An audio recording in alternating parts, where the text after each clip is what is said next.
안녕하세요. 정말 살다 보니까 별의 별일을 다 겪고 그러는데 얼마 전에 정말 시원하게 복수를 한 이야기가 있어서 이렇게 사연을 쓰게 되었습니다. 저는 원래 고졸 출신 사업가였어요. 부모님께서 저를 낳고 할머니께 맡겨버린 후 이혼을 하셨고 저는 9살 이후로 부모님 얼굴도 못 보고 살았지요. 두 분 다 재혼을 하셔서 할머니에게 거의 저를 버리다시피 한 거예요. 할머니도 노하셔서 자기 자식들 안 볼 거라고 너는 내가 엄마로 생각하라고 하면서 제가 기죽지 않게 엄청 노력을 해주셨습니다. 그 덕에 저는 어디 가서도 항상 자신감 넘치는 태도와 함께 당당하고 멋있게 살려고 노력을 엄청 많이 했던 것 같아요. 그래서 자신감과 자존감 하나는 남부럽지 않을 정도로 최고였습니다. 고3 때 군고구마를 팔아서 한 달 매출이 400만 원이었다면 믿어지시나요? 오롯이 자신감 하나로 그렇게 고구마 하나로 어마어마한 매출을 달성하게 되었고 또 그 매출을 모아서 작은 사업을 시작하게 되었죠. 남들 대학 갈 때 저는 대학을 가지 않고 장사를 시작했고 그 덕에 젊은 나이에 남들과는 다르게 돈을 많이 벌게 되었습니다. 한 달에 거의 800만 원을 순수익으로 가져갔으니까요. 제가 한 일은 이제 붕어빵 기계를 납품받아서 상인들한테 팔고 길거리 장사하는 분들의 포장마차 기계나 이런 것들을 싹 다 파는 그런 일을 했어요. 아무래도 제가 길거리 장사를 좀 해보다 보니까 그분들이 뭐가 필요한지 다 알게 되었고 돈이 없어서 길거리 장사를 하시는 분들이니까 조금 더 저렴하게 합리적인 가격으로 시작해보자 해서 그 사업을 시작하게 된 거예요. 전국에서 그런 거를 전문적으로 파는 소매업체가 저밖에 없었기 때문에 매출은 가히 상상을 뛰어넘었습니다. 규모가 커지다 보니까 매장도 늘리게 되었고 저는 점점 더 바빠지게 되었어요. 그렇게요, 저 새벽 4시에 일어나서 가게 가고 운동하고 돈 벌고 하다 보니 집에 오면 밤 11시고 그때 밥 먹고 샤워하고 잠들면 거의 3, 4시간 정도밖에 못 자는 상태가 되어버려요. 아이고, 참 그런데 그거를 거의 10년간 하다 보니까 문득 제 인생에 기쁨, 행복이 없었구나라는 사실을 알게 되었습니다. 나는 뭐 한 거지, 지금 동안? 남들은 다 앞을 향해서 갈 때 나는 너무 현재를 살았구나. 그래서 미래에 내가 행복해질 수 있는 방법에 대해서 고민을 안 했구나 하면서 뼈아픈 후회가 밀려왔습니다. 어느 순간부터 불면증 때문에 잠을 자려고 해도 잠이 안 오고 우울증에 걸려서 인생에 회의감이 들기 시작하고 하루하루 조금 마음이 지치더라고요. 이걸 어떻게 하니 정말로 하면서요. 그런데 그때 저에게 한 사람이 권유를 해주는 겁니다. 남 사장, 20대 때 연애 한번 못 해봤지? 불쌍해서 어떻게 해? 연애가 우리에게 주는 혜택은 무척이나 많아. 그러니까 남 사장 연애 시작해봐. 아마 세상이 다르게 보일 거야. 그 사람 때문에 지친 내 삶에 따스한 빛이 들어오는 것 같고 또 부정적이던 남 사장의 마음이 긍정으로 가득 차게 될 거야. 하면서 저에게 연애를 권유한 겁니다. 그런데 개인 사업자가 사람을 어디서 만나나요? 만나기 정말로 쉽지 않았지요. 그러다가 저를 잘 아시는 사업거래처 사장님께서 자기 회사에 있는 경리를 한번 만나보라고 아무래도 이 경리 굉장히 똑똑하고 또 머리도 빠르게 굴러가고 사람이 좋다고 하면서 저에게 소개를 시켜준 겁니다. 사실 저는 자연스러운 만남을 기대하는데 이렇게 자연스러운 만남만 기대했다가는 아무것도 안 되고 죽도 밥도 안 될 것 같다는 생각이 빡 들게 된 겁니다. 안절부절 못하다가 제가 결국 알겠어요. 그 소개팅 받아보겠습니다. 하면서 넙죽 그걸 받은 거지요.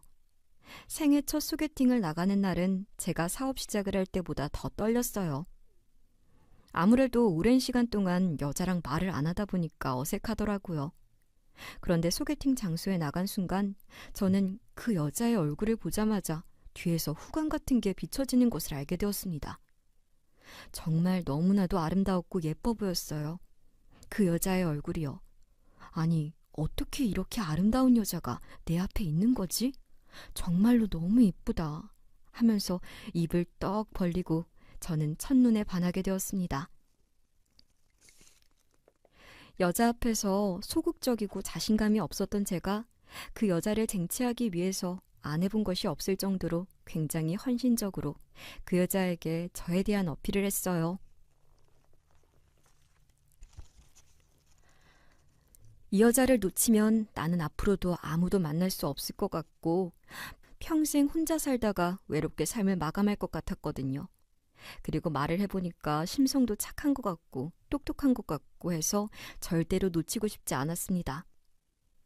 다행히도 그 여자도 저를 좋게 봐주어서 저희는 조심스럽게 교제를 하기 시작했고 저와 그 여자 연인 사이가 되었어요. 남들이 어떻게 젊고 이쁜 여자를 반하게 만들었냐고 진짜 너무나도 부럽다고 하면서 저를 쳐다보았죠. 저는 여유로운 미소를 씩 지으면서 나도 10년을 혼자 살다가 이제야 사랑을 시작하게 된 거라고 하면서 말했습니다. 그렇게 저는 그 여자와 아름다운 연애 끝에 청혼을 하게 되었고 저희 둘은 근사한 결혼식을 올렸어요. 내가 내 여자한테만큼은 가장 잘하고 제일 좋은 것을 해주고 싶다는 마음에 조금 가격이 비싼 야외 결혼식을 진행했습니다. 아내가 저를 쳐다보는 눈빛은 말 안 해도 꿀이 뚝뚝 떨어졌고요. 저요, 정말로 신혼생활 1년간은 말로 표현할 수 없는 행복감을 느꼈어요. 너무 외롭고 맨날 남자들만 있는 저희 가게에서 쑥식하고 살았던 저에게 아내가 생기고 보금자리를 만들고 하니까 숨쉬는 것도 즐겁더라고요. 매사에 감사하게 되고요. 저는 저에게 아내를 소개시켜준 그분에게 양복 가장 좋은 브랜드로 해서 딱 멋지게 맞추어 드렸어요. 제 생명의 은인이라고 생각했습니다. 얼마 지나지 않아 그 마음은 바뀌게 되었지만요. 하여튼 아내에게 너무나 고마웠던 저는 어차피 돈 많이 벌어봤자 나는 바빠서 쓰지도 못하고 하니까 아내라도 돈 걱정 없이 살았으면 정말 좋겠다는 마음으로 저는 아내에게 카드를 건네주었습니다. 아내는 정말 이거 받아도 되냐고 하면서 조금 머뭇거리다가 이내 마음을 열어서 저의 카드를 받아서 잘 썼어요.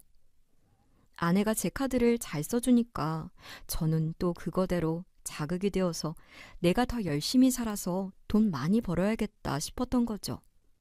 아이고, 그런데 저의 그런 생각은 너무나 멍청하고 바보 같은 생각이었습니다. 지금 생각해도 진짜 멍청한 짓이었죠. 제가 거래하던 업체가 저에게 기계를 받아가고 다음 달에 돈을 주기로 예정되어 있었는데 잠적하면서 제가 엄청난 손실을 보게 된 겁니다. 결국 은행 돈을 빌려서 가게를 운영해 가긴 했는데 그때의 타격이 너무나 커서 휘청거리는 상태에서 또 한 번의 어음 문제가 발생해서 아주 그냥 폭삭 무너져 내리게 된 거죠. 그냥 망했습니다. 대출한 거 다 갚지도 못하고 파산 신청을 한 저는 맨날 눈물을 뚝뚝 흘리면서 이걸 어떻게 하면 좋아 했어요. 아내도 제 옆에서 같이 슬퍼하면서 일어날 수 있을 거야 우리는 다시 보란 듯이 멋지게 일어날 수 있을 거야 하면서 저를 위로해 주었습니다. 저는 떨리는 손으로 아내를 잡으며 조금만 기다려달라고 내가 멋지게 재기에 성공할 거라고 하면서 크게 말했어요. 아내는 눈을 꼭 감고 알겠다고 하면서 따뜻한 손으로 저의 뺨을 어루만져 주었죠.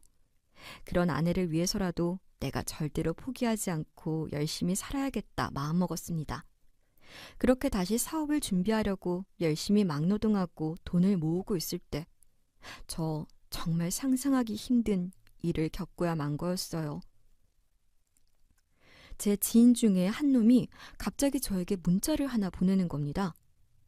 야, 이거 네 아내 아니냐? 웬 늘탱이랑 모텔에 들어가? 이거 뭐야? 하면서요. 저는 당황해서 엥? 이게 우리 아내라고? 하면서 사진을 확대해 보니까 반바지에 야시시하게 입은 아내가 한 아저씨와 손을 잡고 숙박업소로 들어가는 겁니다. 제가 아내라는 것을 확신한 이유는 종아리에 점이 큰 거 하나가 있는데 반바지를 입어서 그게 다 보인 거였어요. 와, 진짜 너무나도 충격받은 저는 이건 아니라고. 어떻게 이럴 수가 있냐고 하면서 소리쳤습니다. 거의 마음이 무너져 내릴 정도로 큰 멘붕을 겪게 되었어요.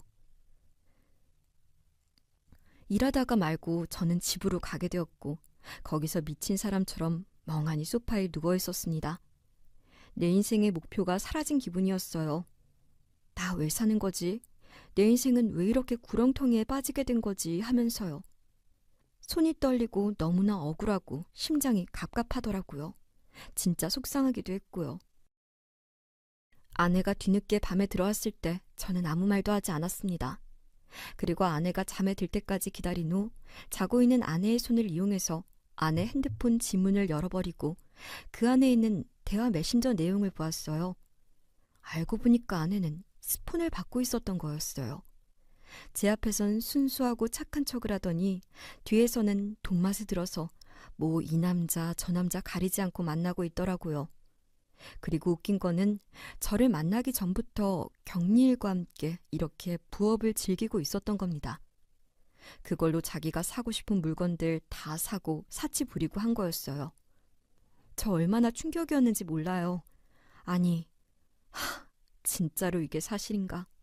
내가 가장 사랑했고 첫사랑이자 마지막 사랑이라고 생각했던 이 여자가 정말 나를 배신한 게 진짜인가 하면서 어안이 벙벙했습니다. 사람이 너무 놀라고 그러면 아예 말이 안 나오더라고요. 진짜 갑갑하고 토 나올 것 같고 그랬습니다.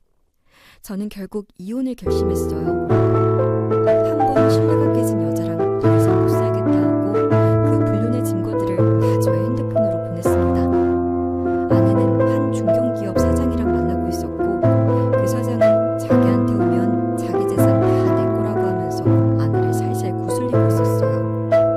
아내는 처음에는 거절하다가 제가 쫄딱 망한 그 시점 이후부터 사장님 우리 만나요. 나 버리지 않을 거죠? 나 사장님한테 쪼르르 가는 거 고려하고 있어요. 하하 하면서 아부를 떨더라고요. 아주 심한 중증의 기회주의자였습니다. 뭐 이런 여자가 다 있냐 하면서 그 문자를 본 순간 그나마 있었던 정남이도 뚝 떨어지면서 저는 하염없이 그냥 한숨을 푹 내쉬면서 이혼 경험이 있는 친구에게 부탁해서 변호사를 구했습니다.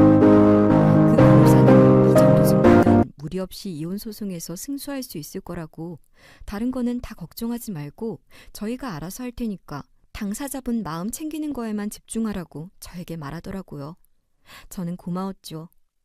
변호사가 없었다면 나는 이미 혼자서 너무 견디기 힘들어 죽었을 수도 있겠다 싶었습니다. 마음이 찢어지는 것 같았어요. 그렇게 소장을 쓰고 아내에게 그걸 건네며 나 당신 바람 피우고 돈 많은 닐탱이 만나서 돈 받는 거 다 안다고 긴 말 안 할 테니까 우리 이혼하자고 했습니다. 그런데 저요.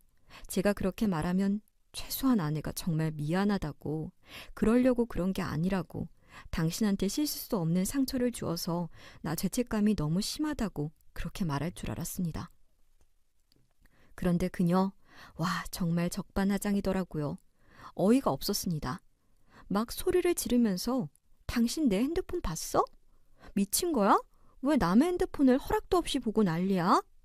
나 진짜 너무 어이없어. 화가 나. 하면서 되려 짜증을 내더라고요. 저는 너 이제 돈 많은 남자 물었다고? 막 나가자 이런 거야? 왜 그래? 인성이 너 진짜로 정상이 아니구나. 나 너 같은 거는 처음 봤다. 어쩜 그렇게 개념이 없이 막 나갈 수 있냐? 인간도 아닌 것, 한심한 것. 하면서 저는 혀를 끌끌 차면서 그녀에게 팍 물건을 던졌어요. 당장 내 집에서 나가라고. 이 짐덩이들 다 들고 내가 사준 가방은 내가 가위로 다 잘라버릴 거라고 하면서요. 그러자 제가 가방을 자르려고 하니까 미안하다고 하면서 또 안절부절 못하더라고요. 나의 존재보다 가방의 존재를 더 중요시하는 여자를 내가 만난 거구나. 나는 정말 여자 보는 눈도 없다. 어떻게 이럴 수가 있는 거지? 정말 답답하네 라고 생각했습니다. 그렇게 살다 보니까 어느 순간부터 저의 마음은 완전히 무너져 내렸고 아내와 이혼 소송 1년 끝에 남남이 되니까 거의 폐인이 되었어요. 맨날 술 마시면서 하루하루를 보내다 보니까 사람이 그냥 완전히 미친 사람 직전까지 갔습니다. 무어라 말로 표현할 수 없을 만큼 그 절망감은 설명할 수 없었고 저는 그저 무기력한 채로 하루를 보내다가 주변 사람들이 이렇게 무너지면 너 자신한테 지는 거라고 절대로 무너지지 말고 약해지지 말라고 하는 조언에 정신을 번뜩 차려서 저 일을 하게 되었어요. 다행히 다시 시작한 사업은 아주 잘 되었습니다.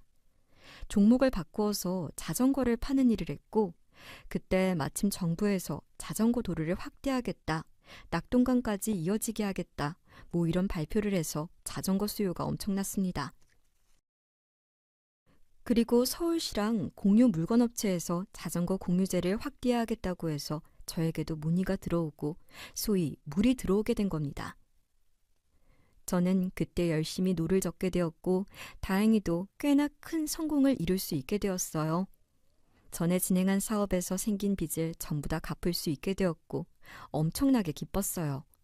남들은 그게 무슨 성공이냐라고 할 수도 있는데 제 명의로 된 집도 사고 멋지게 당당하게 나의 능력으로 다시 일어났으니까 이것만큼 기쁘고 뿌듯한 일은 또 없다고 저 나름대로 생각하게 된 거죠.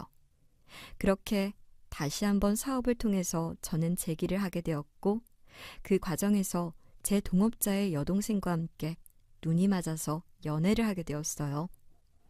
힘들고 힘들었던 저의 마음에 담비 같은 존재가 그녀였습니다. 전 아내와의 그 아프고 싫은 기억들은 그녀를 통해서 싹 다 잊어버릴 수 있게 되었고 많은 고민 끝에 그리고 신중한 만남 끝에 결혼을, 아니 재혼을 하게 되었어요.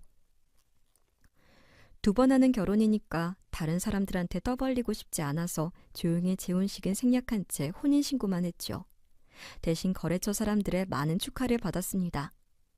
제 현 아내는 본인이 벌어서 본인 돈으로 생활비 쓴다고 나는 의지하는 거 싫고 나의 자립심으로 인생을 살아가는